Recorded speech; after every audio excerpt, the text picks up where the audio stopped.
Des rues bondées, une plage noire de monde, des yeux rivés sur l'océan.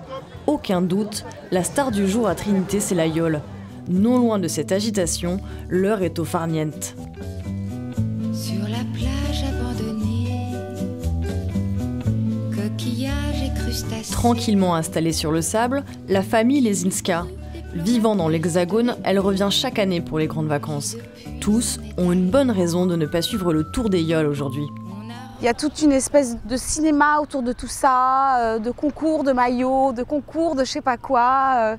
Et moi, j'ai pas envie de ça, j'ai envie d'être tranquille sur la plage, me reposer. Cette étape beaucoup plus courte, là, qui n'est plus une étape, on l'a trouvée moins intéressante, moins impressionnante que celle qui était prévue, Prêcheur Trinité.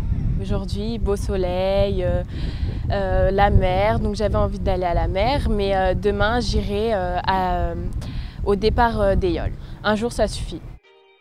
Une belle journée aussi pour profiter de la légère houle. Surtout que les vagues en cette période de l'année sont plutôt rares normalement.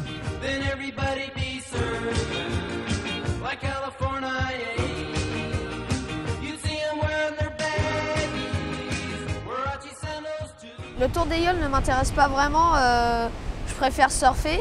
Là, j'ai eu des bonnes petites vagues, même si les vagues ne sont pas super, mais je me suis quand même amusée. Je viens surfer tous les jours, c'est quand même ma passion. Puis de toute façon, je me suis dit qu'aujourd'hui, il n'y aurait pas grand monde à l'eau et puis que j'allais pouvoir voir en fait les yoles passer au large et c'est ce qui s'est passé, donc c'était vraiment assez sympa. Demain, c'est l'ultime étape du tour des yoles et la dernière chance d'en apprécier les exploits sportifs et l'ambiance.